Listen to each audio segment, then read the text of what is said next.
Shalom amigos, ¿qué tal? Bienvenidos una vez más al Camino de Dios. Les habla el Morellose, director de Jaim.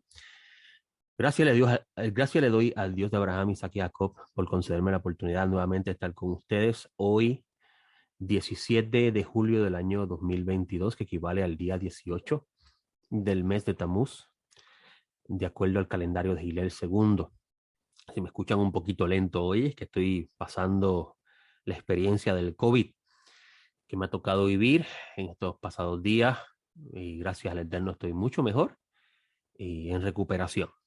Eh, como ustedes saben, este ministerio se enfoca en enseñar, se enfoca en la importancia de enseñar la escritura desde el lente de sus autores, desde el lente del pueblo que se le concedió la custodia de estos. Pablo de Tarso dice en su carta a los romanos que el judío aventaja al gentil en que a ellos se les ha encomendado los oráculos de Dios. Y esto es bien importante conocerlo porque entonces nos invita a cómo pensaría un judío con respecto a un texto, cómo pensaría el judío con respecto a la escritura.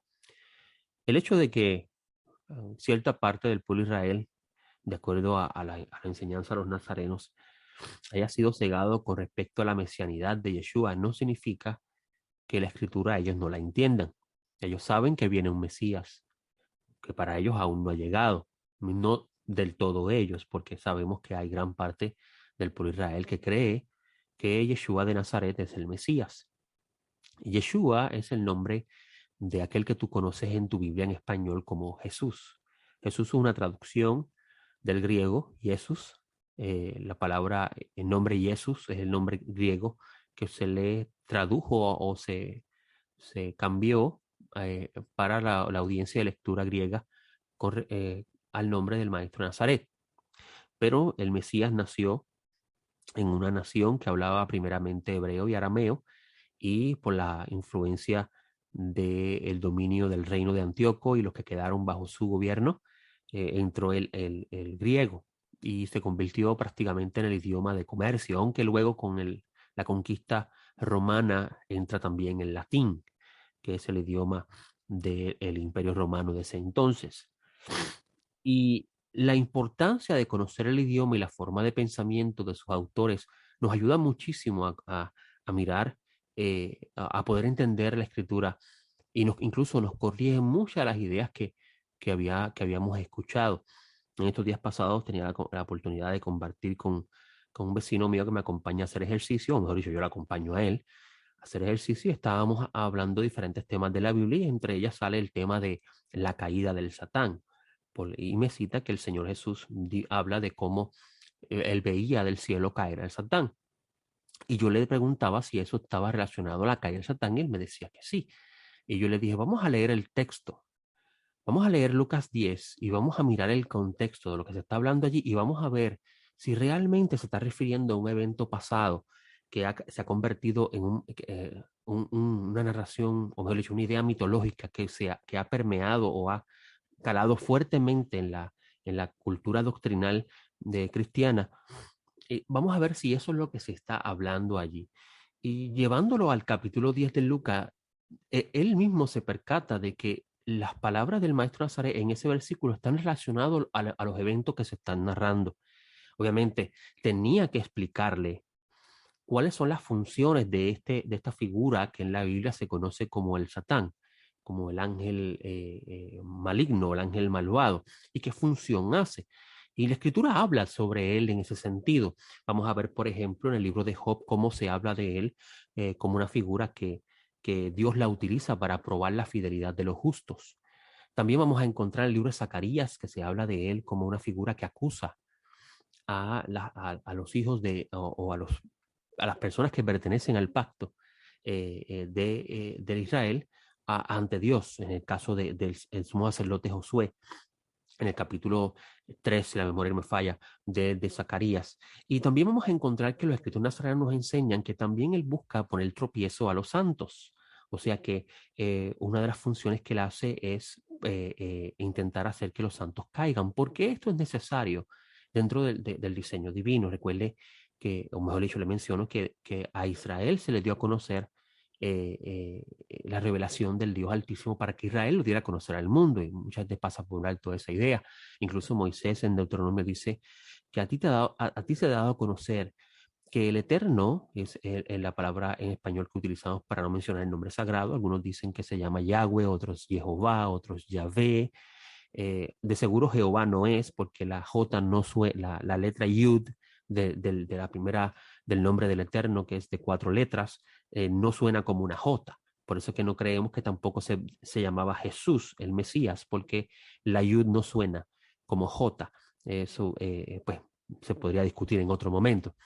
Y vamos a ver que en ese texto de Deuteronomio, Moisés le dice, a ti se te ha dado a conocer que el Eterno es el único Dios arriba en los cielos y abajo en la tierra, y no hay otro.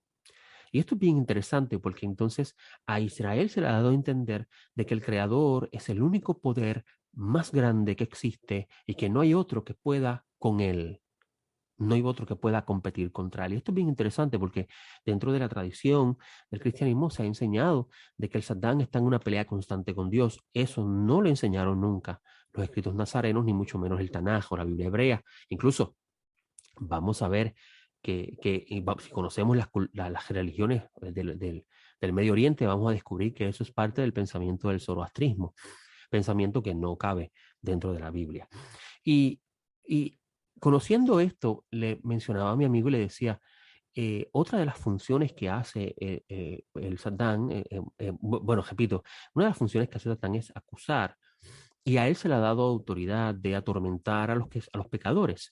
Y si lees el texto de Lucas, vamos a ver que el Mesías envía a sus discípulos a diferentes lugares a predicar el evangelio y a liberar a los que están siendo atados por los demonios, los shedim, los espíritus malos, que eso es otro tema, de dónde surgen los espíritus malos.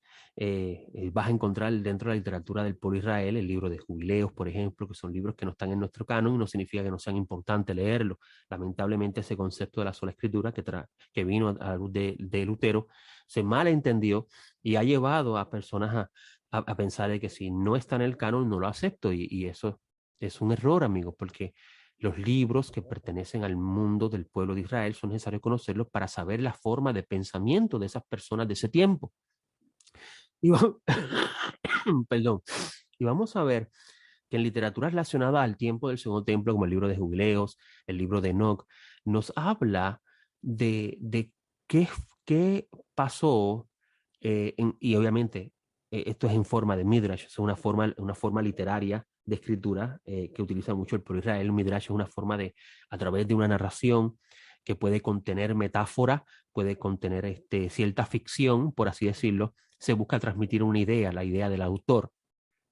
Y vamos a ver que se habla por ejemplo, en el libro de Enoch, de que unos ángeles le enseñaron a los seres humanos a hacer las cosas malas y producto de esa mezcla de seres humanos con los ángeles nacieron los espíritus malos, o sea, el espíritu de impureza, que se conoce como Shedim.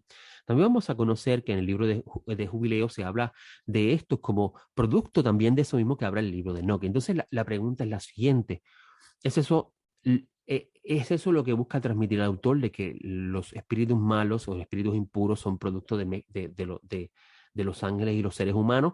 ¿O es que la idea detrás de ese pensamiento es que los ángeles que representan lo sagrado y los humanos que representan lo profano, la mezcla de lo sagrado y lo profano da luz a estos espíritus impuros que son prácticamente energía sucia o energía impura? Me parece muy bien, me parece bien que eso es la idea. Incluso vamos a encontrar en el libro de Deuteronomio de cómo Moisés habla de los israelitas que adoraron a los demonios, que miras el texto hebreo y te dice que son Elohim, que son seres supuestamente divinos, ¿verdad? Y la idea detrás de esto es, o mejor dicho, la pregunta que uno se hace es cómo, y lo que dije la semana pasada, cómo un hombre llamado Adán y su esposa llamado Java, eh, de ellos dos vemos una humanidad que está contaminada con pensamientos extraños a lo que Adán pudo haber conocido al principio. Y Pablo de Tarso responde esa pregunta en la carta a los romanos cuando él dice que el ser humano especuló sobre Dios, se entregó a esas vanas especulaciones y comenzó a adorar. Además, lo voy a leer como Pablo lo tiene escrito porque es muy interesante ese pensamiento paulino que claramente está relacionado a lo que estamos hablando. Dice, Porque lo que es conocido de Dios, esto se encuentra en el versículo 19 del capítulo 1 romano, es evidente para ellos, pues Dios se lo manifestó.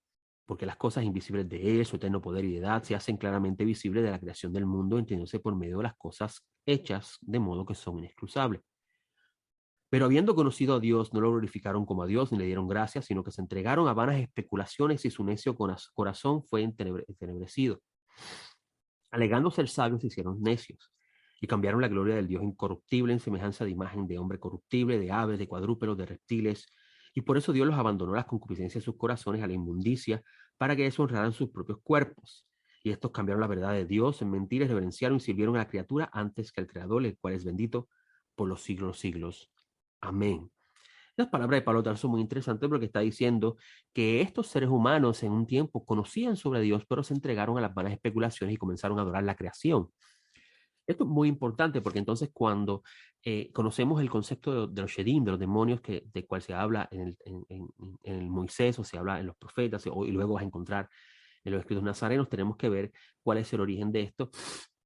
Y le decía a mi amigo en esa mañana, en ese día, que los espíritus impuros son prácticamente el resultado de las propias acciones del ser humano. Incluso esto lo enseña muy bien el pensamiento judío. El pensamiento judío dice que uno puede crear demonios con sus acciones. ¿Qué significa eso? La ciencia moderna ha mostrado que el ser humano engendra o manifiesta energía con sus acciones. O sea, un momento de ira se puede considerar desde la perspectiva de la escritura como una energía sucia si esta no se controla adecuadamente, tiene sus límites. Y esta puede ser destructiva si no se canaliza correctamente. Y esa atmósfera que se crea a consecuencia de esa acción perturba el ambiente que se encuentra presente. Usted lo ha vivido diariamente. ¿Cuántas veces usted no ha entrado a un lugar y encuentra el ambiente tenso y es porque hace unos minutos hubo una discusión y usted no estuvo presente, pero usted siente el ambiente tenso? Te dicen que las acciones que son impuras engendran impureza y esta impureza atormenta al ser humano y son los instrumentos que usa el ángel malvado, de acuerdo a la sabiduría de Israel, para atormentar al pecador, porque también hace la función de acusador.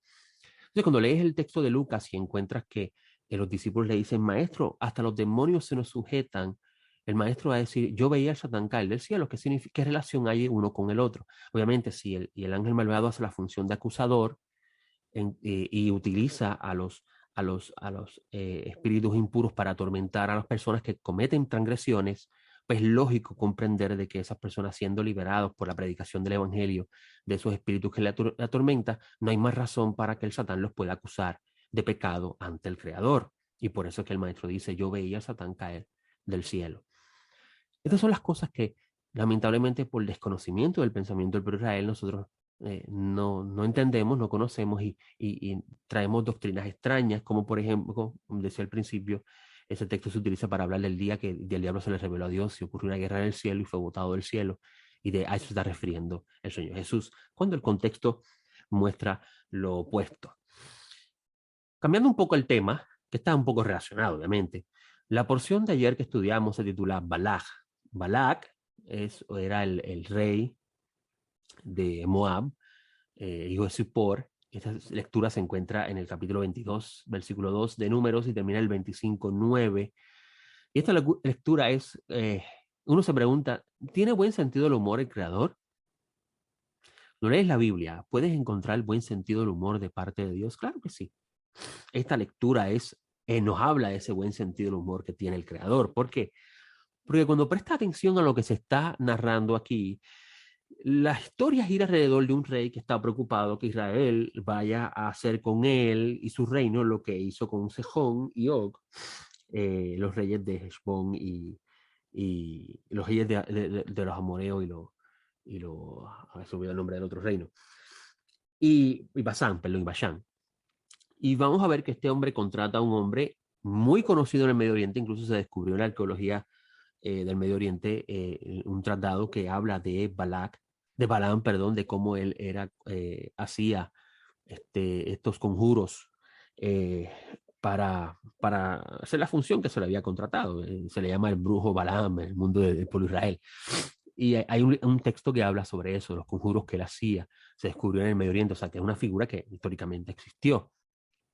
y tenía muy buena fama en el Medio Oriente.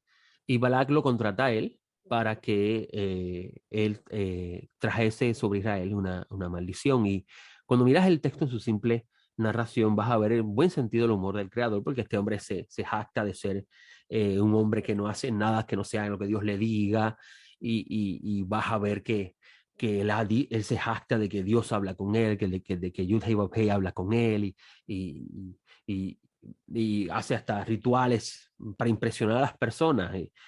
Sin embargo, cuando obsesionado por recibir la paga, va de camino a otro lugar, no puede ver lo que tiene de frente. No puede ver que un ser espiritual se ha convertido en su Satán. Sí, así mismo lo dice el texto. El ángel del Eterno se convirtió en Satán. Así dice el texto, cuando lo lees en hebreo. Se convirtió en su opositor. Vamos a ver que el texto nos dice que la burra de Balaam tenía oposición, y ella podía ver el ente espiritual, pero Balaam no podía verlo. Y Balaam golpea varias veces a su burra, y ella se le da el don de hablar, y por eso que vemos que hay un cierto sentido de humor aquí, donde ella le habla a Balaam, y Balaam no se asombra de que ella le hable. Así que claramente el autor está tratando de exponer una idea, como decir, cómica, y no realmente el asunto milagroso, como algunos piensan, que es el enfoque. El enfoque realmente es: un animal puede darse cuenta de lo que tiene de frente, que tiene un ser espiritual de frente, y tú, que te jactas de ser profeta, que hablar cara a cara con Dios, de que tú tienes acceso a las esferas celestiales para hablar con Dios, no puedes darte cuenta de lo que tienes de frente.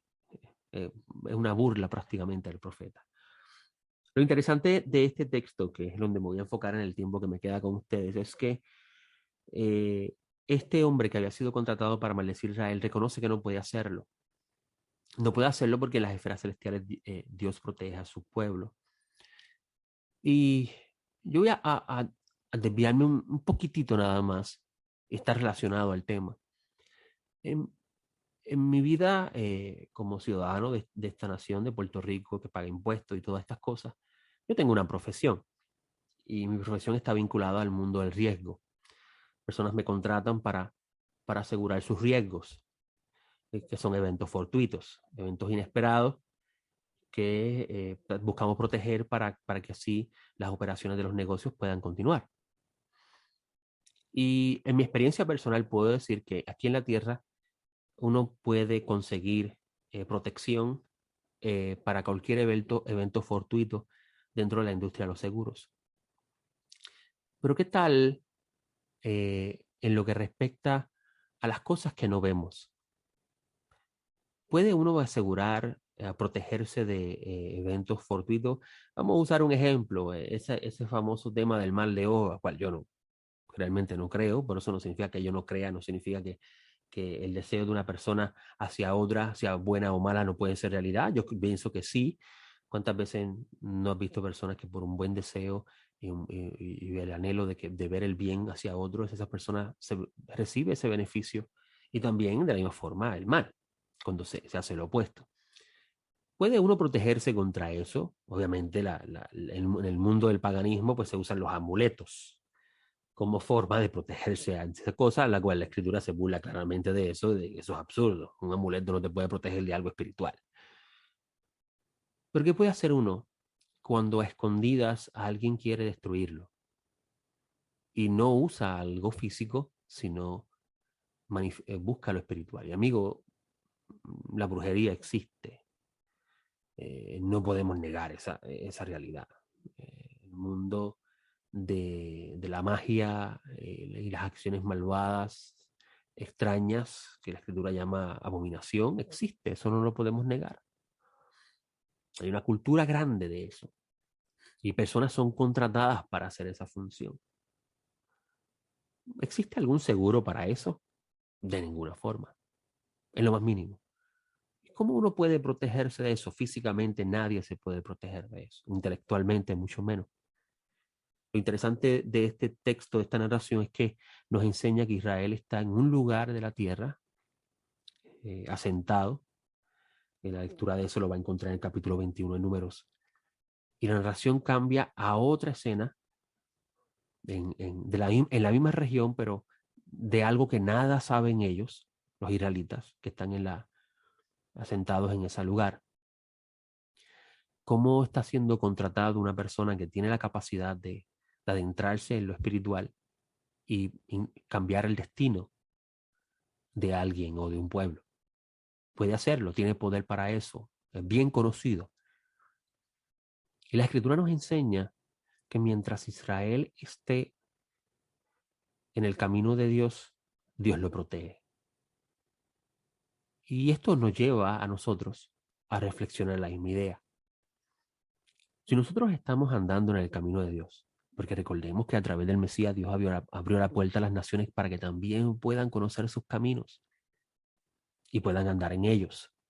Eso es claro, eso es una predicación muy clara de parte de Pablo de Tarso y nosotros pasamos por alto eso en ocasiones. Si estamos andando en el camino de Dios, ¿puede alguien contratar a un brujo e intentar hacer daño, no físico, sino espiritual, que obviamente va a afectar la conciencia del ser humano? La Escritura nos dice que si Israel anda en sus caminos, Dios protege a su pueblo. Incluso el propio texto dice que el ángel que está hablando con Balaam le dice, tú no puedes maldecir a ese pueblo, es un pueblo bendito. Dios lo protege. Y este texto, bien interesantemente, nos dice que Balaam no pudo lograr el propósito de su contratación. Pero siempre se salió con la suya. Incluso el libro de Revelaciones habla de eso. Cuando vamos al libro de Revelaciones, en el mensaje de las diferentes congregaciones, vamos a encontrar que en la congregación de Pérgamo, en el versículo 12 del capítulo 2 de Revelaciones, dice, esto dice al ángel de la iglesia en Pérgamo.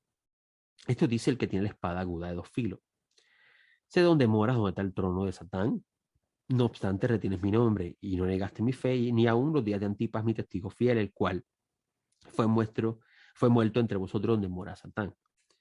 Pero tengo unas pocas cosas contra ti, porque tienes allí a los que sostienen la doctrina de Balaam, que enseña a Balac a poner el tropiezo a los hijos de Israel, a comer lo sacrificado a los ídolos y fornicar.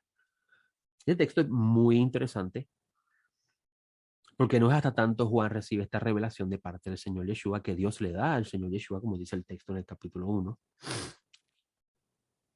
que nosotros no sabíamos eso. Porque cuando leemos la porción de esta semana, Balac, vamos a ver que antes de que estalle el caos en el campamento de Israel, el texto lo que nos dice después de las profecías, todas las profecías que dice Balaam, que incluso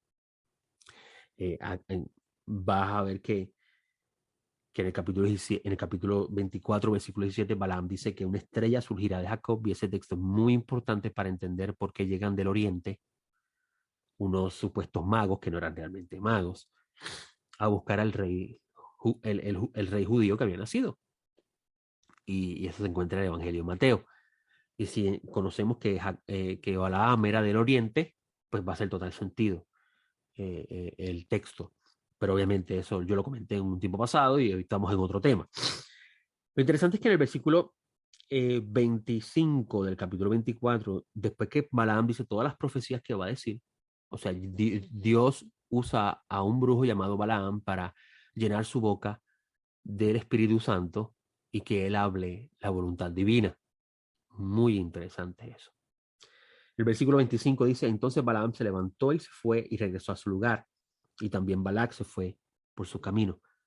Y en el capítulo 25, inmediatamente cambia la relación y dice, Israel moraba en Sitín y el pueblo comenzó a fornicar y a pegarse a las hijas de Moab, las cuales invitaban al pueblo a los sacrificios de sus dioses, y el pueblo comió y se postró ante los dioses de ellas. No dice nada de Balaam enseñarle a Balac a poner el tropiezo en los hijos de Israel. No dice nada de eso.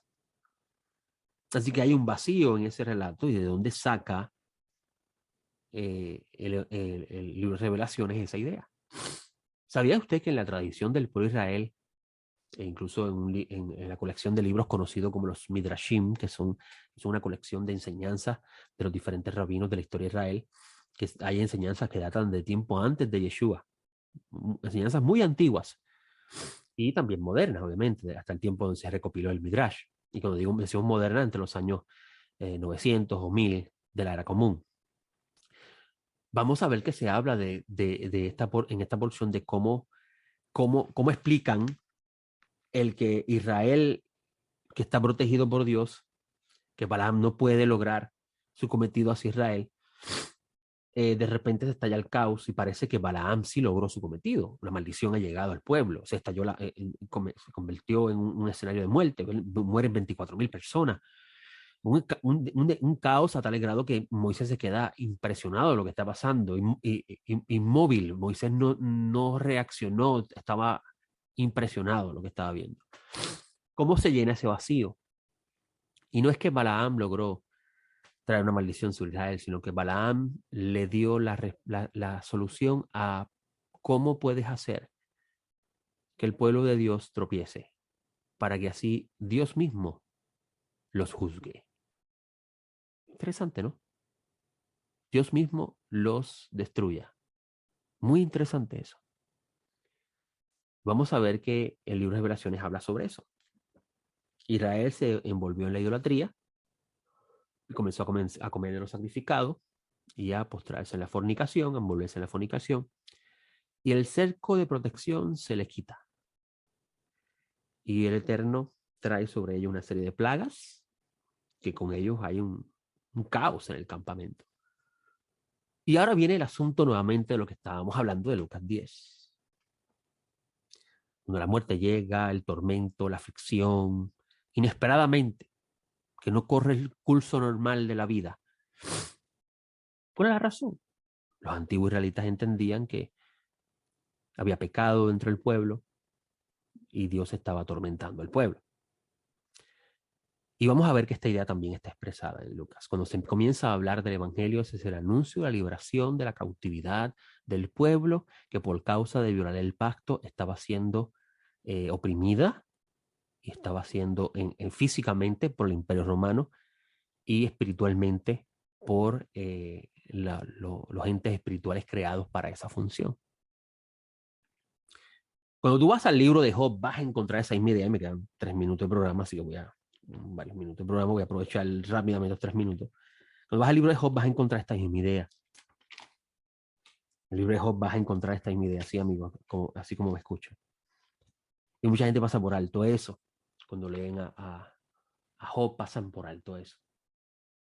A cuartos escondidos, sin que Job lo sepa, Dios está en una conversación con el ángel que llega a donde el trono divino, entre los otros ángeles que llegan. Y Dios le dice, la escritura dice que Job era un hombre justo, un hombre bueno que hacía lo correcto. Y la escritura dice que el acusador se presenta ante Dios y Dios le dice, ¿no has considerado a mi siervo Job un hombre íntegro, perfecto? Y el acusador le dice, sí, él es así porque tú lo proteges, no has puesto un vallado en torno a él, en torno a su casa y en torno a todo cuanto posee. Obviamente la protección que está hablando el Satán gira alrededor de las acciones que deja Job, ¿okay? Es lo mismo que se está hablando aquí en esta lectura de Balac, que Israel comete una acción que pierde esa protección. Y lo interesante es que el texto dice, quítale aquí todo lo que tiene, Dios le dice, quítale esa protección para que tú veas cómo Él te maldice. Y vas a encontrar en el versículo 12 que Dios le dice, todo lo que tiene está en tu mano, solo que no pongas tu mano sobre él. Aquí hay una diferencia entre Job e Israel. Israel había pecado, Job no ha pecado. Así que aquí el tema es la prueba. Y vamos a ver que el texto dice que llega ese día, y el texto dice que fuego de Dios cayó del cielo y destruyó las cosechas y los animales de Job. Y esto es interesante, ese texto, el versículo 16, fuego de Dios. ¿Pero acaso no es el Satán al que se le dio permiso de tocar todos los bienes materiales de Job? ¿Por qué dice fuego de Dios? Con ese pensamiento lo voy a dejar porque ya no tengo tiempo, pero eso nos lleva a reflexionar. ¿Qué habíamos escuchado y qué habíamos creído ¿Y qué realmente nos presenta la Escritura? Porque llegó el tiempo de conocer la verdad y ser libre. Y yo sé que esto es una frase bien trillada, pero no, el maestro Nazaret bien claro lo dijo. Tu palabra es la verdad. Así que es tiempo de regresar a la Escritura y comenzar a pensar bien cuando leemos, a ver si lo que nos han enseñado se sostiene en ella. No tengo más tiempo, le doy gracias al Dios de Abraham, Isaac y Jacob por este espacio y espero con el favor del cielo estar con ustedes la semana próxima. Buena semana. Shalom.